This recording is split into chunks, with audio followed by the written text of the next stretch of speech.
ప్రభుత్వ ఉత్తర్వులు, న్యాయస్థానాల తీర్పు, వాదనలు మాతృభాషలోనే ఉండాలని మాజీ ఉపరాష్ట్రపతి వెంకయ్యనాయుడు అన్నారు.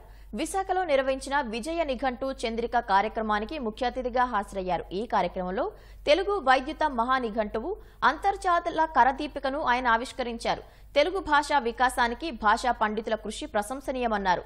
అవసరమైతే గాని ఆంగ్ల పదాలు ఉపయోగించకూడదన్నారు.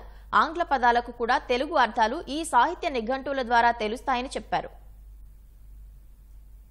దురదృష్టవశాత్తు రాను రాను భాషలోని పదాలు మర్చిపోతున్నాం మనందరం, ఇంగ్లీష్ ప్రభావం. అయితే తెలుగు భాష పట్ల పిల్లలకు అనురక్తి పెరిగే విధంగా వారి అభిరుచులకు అనుగుణంగా నూతన బోధనా పద్ధతులకు శ్రీకారం చుట్టవలసి ఉంది. అది కేవలం మమకారంతో సరిపోదు. ప్రతి ఒక్కరూ జీవితంలో దాన్ని అలవాటు చేసుకుంటే ఆ అలవాటు ద్వారా అది మరింత ప్రాచుర్యంలోకి వస్తుంది, మరింత విస్తారం అవుతుంది, విస్తృతం అవుతుంది కూడా. భాష శ్వాస లాంటిది. శ్వాస ఆగిపోయిందనుకోండి, ఇంతే సంగతులు. అందువల్ల ప్రతి ఒక్కరు కూడా భాషను పరిరక్షించుకోవాలంటే భాషలో మాట్లాడాలా, వాడుక భాషగా ఉపయోగించుకోవాలా. ప్రభుత్వాలు కూడా ప్రభుత్వ ఉత్తర్వులను మాతృభాషలో అందజేయాలా.